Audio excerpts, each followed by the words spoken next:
Welcome to the SVG-TV news for today, Tuesday, January 2nd. I'm Khalil Cato with the details. Prime Minister Dr. Ralph Gonsalves has extended best wishes to the people of St. Vincent and the Grenadines for the new year 2024. In a New Year message delivered on NBC Radio yesterday, Prime Minister Gonsalves urged everyone to work together to effect change and to lift the nation higher. A year filled with love, caring for each other, with a fresh hope that comes daily from whatever we do, whatever we say, that we work together in faith and in solidarity to lift our country higher. Every new year, we make resolutions, and I'm sure individuals across this land have made them or are in the process of making them. These resolutions usually touch upon matters individual, for the family, for the community, for the nation. In whatever we do, however, we cannot effect these resolutions individually. We have to do them in communion with others, in solidarity with others. We have to do it in our families, at our workplaces, in the schools, in the hospitals, in the police force, at the stations. We have to do it at the youth groups, the musical groups, cultural groups. We have to do it together on the roads, in every single aspect of human endeavor. Nothing can be achieved just by ourselves, to be sure. Our individual efforts are of great importance, and each of us must deliver according to his or her ability. And to each must be given the rewards for his or... The Prime Minister said for those who are in particularly difficult circumstances, support or a social safety net will be provided to them. Remember, those who are less fortunate than we are, and but for the grace of God, there would be you or me. So, we have to look for our brothers and our sisters, and everyone is our brother and everyone is our sister. We are only a country of 110,000 persons. We have made an impact, individually and collectively, in this region and in this world. They're persons of tremendous achievement individually. But those individual efforts, you do well at school, it's not only because you are bright. It is because of your parents, the teachers, the government, community. So all of these things are interconnected. And that's why I talk all the time of doing things in solidarity, in care, in love with one another. There are tremendous opportunities which are available for everyone in this country. Yes. The young, and particularly the young males, some of whom have a fascination with guns and go towards crime. Put down the gun. Turn away from serious crime, from violent crime. There are opportunities in education. There are jobs which are being created more and more. The country is growing economically. The evidence is before us. Last year, we grew by in the region of 6% in 2023. The year before that, a similar number. We are targeted in 2024 to grow likewise. More and more jobs are being created. More and more educational and training opportunities are being created. Look out for those opportunities. Don't just sit down at home or in the village. No, you're not going to be able to achieve anything in that way. Prime Minister Gonsalves further noted that next week his government will outline the budget proposals for the year, having already gained Parliament's approval for the estimates, which he said contains a solid, progressive bundle of proposals to take the country forward. We'll hear more from the Minister of Finance and from other ministers and from myself during next week. Yes. We together are in this. Let us, I repeat, strive for progress, for upliftment, in peace, in faith, in fresh hope, and daily we generate that fresh hope. And of course, in love, in solidarity. I wish you a happy and prosperous and peaceful New Year. In his New Year message, Leader of the Opposition Dr. Godwin Friday said despite the worries and setbacks of 2023, as a people we can be thankful and welcome the new year, recognizing our blessings and to make the most of them. The dawn of a new year is not merely a change in the calendar. It is a real opportunity for reflection, growth, and for hope. We set new personal goals and resolve to see them through. We hope for better times in our homes, in our communities, and in our country generally. And with renewed determination, we set out to make that hope a reality. That hope sustains us, drives our plans, and gives purpose to our actions. I spoke with many people over the Christmas season and in anticipation of the new year. Many of them told me that they hoped for change. For some, with a focus on their personal lives, others with a view to the country as a whole. Whatever the priority or focus, there is the general view that we need to do better in this country than we are doing now. The year 2023 was challenging for our people. It tested us in many ways. We know all too well the many ills that plague us: skyrocketing bills for groceries, VINLEC and water, unpaid rent, falling behind in mortgage payments and car payments, our young people being unable to find employment. Public services are worse than ever, taxes are too high, and violent crime is out of control. Farmers and fisherfolk like our youth feel they have been left behind and fear that their conditions will only get worse. There are those who would rather not speak of such things, preferring instead to talk in flattering terms about their own personal accomplishments and to seek to present that as proof of progress in the country. The abundant evidence is that the rosy picture they seek to paint is far from the everyday experience of ordinary people. As for the distraction, they too often seek to divide us and set us against one another, all for narrow personal ambition and political power. The opposition leader also urged Vincentians to work together as a people and stand together to develop SVG. We are a tiny nation. More than most, we need each other. While we will have our differences, we must not allow any amongst us to exploit them and turn us against one another merely to maintain political power. Our politics must be better than that and must serve to elevate our people. Therefore, let us not fall for such dishonesty and transparent attempt at deception. Let us do better. We know we can. We need to get back to the needs of our people, focusing on people's concerns and working to improve living standards. There is no higher priority for our government now than to attend to the needs of our people. As I travel across the country, I am constantly reminded of the great strength, generosity, and love of our people. We come together when needed. Despite setbacks and our own personal challenges, we help others whose needs and challenges may be greater than our own, or we help simply because we can.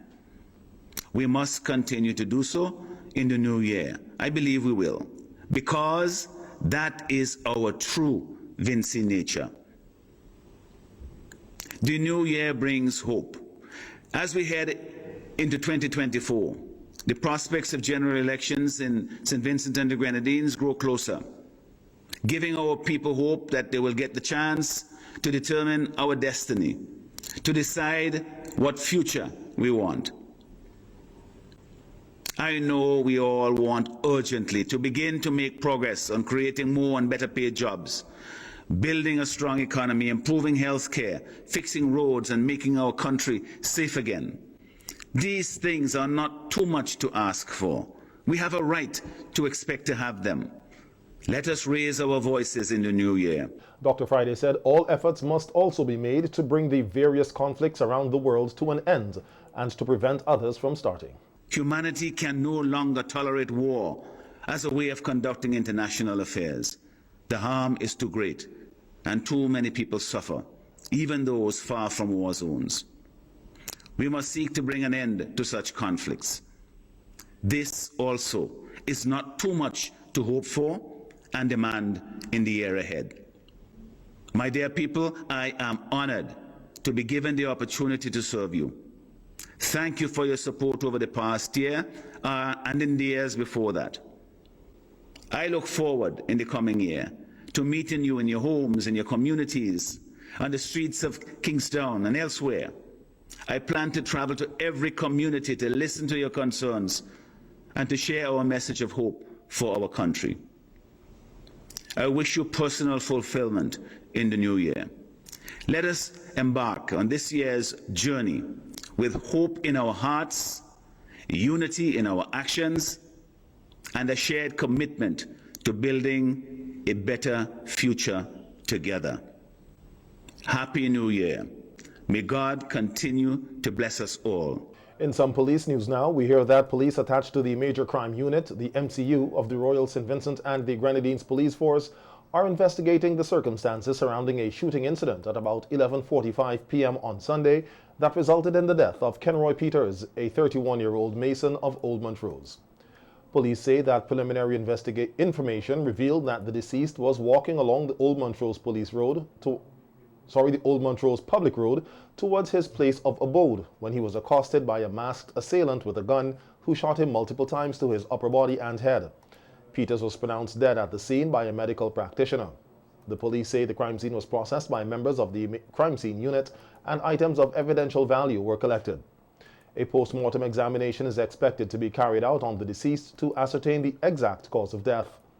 Expressing deepest condolences to all those who are negatively affected by the fatal shooting, the police force is urging anyone with information that can assist with this and other investigations to call the police, noting that all information received will be treated confidentially.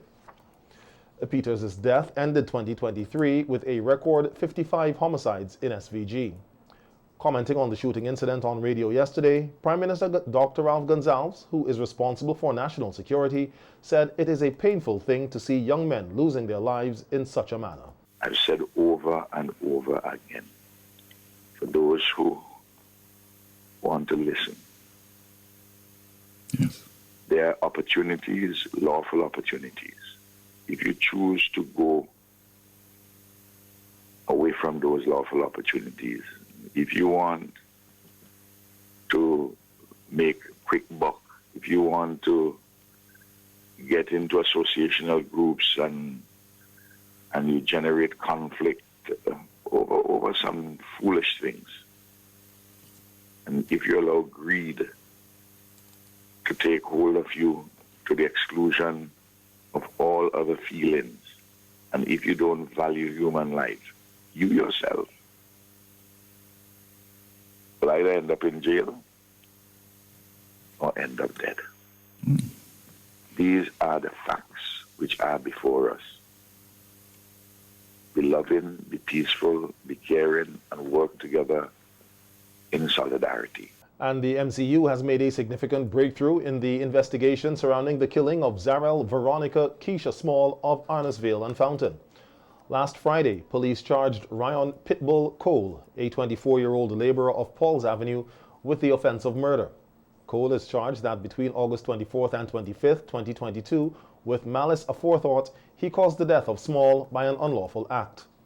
Small was an unemployed 43-year-old, formerly of Fountain. At the time of her death, she was living at Pole Yard, Arnesville. The facts of the matter are that on Thursday, August 25th, 2022, at about 6 a.m., police received information about a female body that was discovered on the tarmac at the decommissioned E.T. Joshua Airport. The police visited the scene and found the deceased lying on her back in an area where containers and trailers were being stored, with what appeared to have been a piece of PVC pipe inserted into her vagina. The crime scene was processed by the crime scene unit, and Small was pronounced dead at the scene by a medical practitioner. An investigation was then launched into the matter. On Friday, August 26, 2022, a post-mortem examination was conducted, and the cause of death was listed as asphyxia due to manual strangulation. The accused, Ryan Pitbull Cole, was expected to be arraigned at the Serious Offences Court today. The police thanked members of the public for their cooperation in this matter and other investigations, urging everyone to work together to make SVG more safer and more peaceful, stressing that if you see something, say something.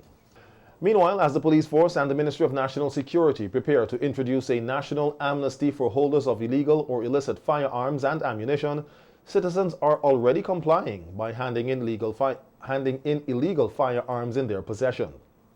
To this end, the police say 2 citizens have handed over a total of 4 illegal firearms and 40 rounds of ammunition. The guns include a Glock 22 pistol, a Glock 33 pistol, a 38 revolver, and a 12-gauge shotgun. The 40 rounds of ammunition handed over include 30 rounds of 9mm, 7 rounds of 40mm, 3 rounds of 38mm, and 2 magazines. Thanking the citizens who have chosen to surrender their illegal firearms even before the amnesty commences, the RSVGPF is encouraging others who possess illegal firearms to hand them over immediately, noting that you will not be prosecuted. Reiterating that the maximum penalty for possessing an illegal firearm and ammunition is 7 years imprisonment or a fine of $20,000 or both in the magistrate's court, the police force further advised that this penalty may be increased by an act of parliament later in 2024. Looking back at 2023, Minister of the Gospel Hayden Marshall said it was somewhat of a difficult year as many members of the church passed away, and the escalating crime situation in the country remains a major concern. That we lost a number of people from our churches, so that was difficult to deal with. Of course, the crime situation, especially the violence that escalated, that also was an issue of concern to me. But of course, I also value the fact that we are still a relatively free country. People can express themselves, and so that to me is something that we don't take for granted as a nation. Minister Marshall said it is his hope that the troubling crime issue will be resolved in 2024, noting that a specific focus will have to be placed on the nation's youth to get the situation under control. Any approach to crime has to be multi-sectoral and non-partisan. It has to be something that we can rally around as a nation. It's not for gaining political points. It's a matter of how we address our problems. And I think that our young people need to be specially focused on if we're going to address any problem with crime, that we have to look out for them, teach them, provide space for them to express themselves, to interact, and just be positive. So I think any approach has to focus on the youth if we're going to stem this out of crime in this country. On setting goals for 2024, Minister Marshall said more love and care should be shared among loved ones and the entire society. 4 passengers in a minibus bearing the license plate number H4692 were seriously injured and are currently hospitalized following an accident on Saturday at about 6:30 p.m. in the Glen area. At least 12 passengers were said to be on the minibus, which was at the time being driven by Claude Richardson of Lodge Village. Head of the traffic branch of the RSVG Police Force, Assistant Superintendent Parnell Brown, said that the accident is under investigation. ASP Brown said they are, however, pleased that not many accidents took place for the New Year weekend celebrations, unlike the Christmas weekend, which was a more hectic period for traffic cops. Of the accident, there were 12 passengers in the van, 10 of which received sustained injuries. Out of the 10 that sustained injuries, 4 of them sustained serious injuries. They are patients at the Milton Keyton Memorial Hospital, where they are nursing their injuries. Overall, we had 5 accidents reported island-wide over the New Year's weekend period, which is not bad at all in compared to that which was reported over the Christmas weekend. We had about 12. We had less accidents reported for the New Year's weekend. ASP Brown used the opportunity to reiterate an appeal to motorists across St. Vincent and the Grenadines not to engage in reckless driving on the nation's roads. I want to continue to urge motorists, whether you're a new driver on the road or you're a mature or experienced driver on the road. Our call is to advise you to continue to be cautious and to be considerate for other road users, because your mistake would not only put your life and your family life in jeopardy, it will put other person's life in jeopardy. So we are continuing to advise persons to drive with care, continue to be considerate on our roads. Meanwhile, the police say that the body that was missing at sea has been positively identified as Javed Clark of Chapman's Cedars, a 17-year-old former student of the North Union Secondary School. Clark was reported missing at sea after 2 p.m. on Saturday after he went to the Cedars Beach. As a result, divers from the SVG Coast Guard and police officers attached to the Bayaboo station carried out several searches in the surrounding waters but did not recover a body. Police say that at about 5:53 p.m. yesterday, a resident of Stubbs went to the Stubbs police station and reported that a body washed ashore at Rawaku Beach. Police visited the scene along with the district medical officer who pronounced the body deceased. Clark's body was later positively identified by his guardian. A post-mortem examination is expected to be conducted on the body to ascertain the cause of death. The RSVG police force extends condolences to all who are negatively affected by the incidents, with investigations ongoing. The Royal St. Vincent and the Grenadines Police Force is expected to hold a news conference tomorrow in the police conference room commencing at 10 a.m. The 2023 hunting season is now closed, and Chief Wildlife Officer Glenroy Games is reminding hunters of the serious consequences to be faced if found hunting during the closed season, which ended on Sunday. You should be aware that the closing season for the partial hunting species in St. Vincent, which are manikou, agouti, tattoo, bird, and also iguanas, has just come to a close at the end of December 31st. And as such, we as a department would like to thank all of the hunters and the patrons who would have been faithful to the situation over the years. The season is out, and remember the penalties would be $2,000 or 6 months in prison if you contravene the law, or both. So you can be fined or confined also. So that's the message that I really want to drive home to us in St. Vincent and the Grenadines. Game said this year was a successful hunting season. However, there were incidents of overhunting, which should not continue. Mind that we had a volcanic eruption just about 2 years ago, so the species has not fully recovered. However, we are aware that there's a need for people to have wild meat as a traditional something. So we want to thank you for not overdoing it to some extent. And we know that there are some people who would have overhunted a lot during the season. So we want to ask people not to do this when the season reopens in October again. Mainly because of the fact that the animals need some time to recover, and if you continue to take all of the animals at this time, you would find that the next season you would not have a lot of species to hunt. Now, I'm saying this because we would have had several conversations with hunters, and a lot of them are saying that the species, like especially the manikou, they're very small and they make a lot of young ones and so forth. That has to do with availability of food. And yes, the forest might have recovered, but the food sources, the trees that had the food that these animals would feed on, they are still not totally back as yet. The Chief Wildlife Officer also used the opportunity to appeal to motorists to pay attention to wildlife animals crossing the roads to preserve their lives. We're still encouraging the general public to continue to look out. We also notice that there's a lot of dead animals, road kills. And I mean, why would you want to run over an animal that is just going to go to waste? You know, just leave the animals, just slow down and allow it to cross safely. Happy New Year, and let's continue to be good citizens.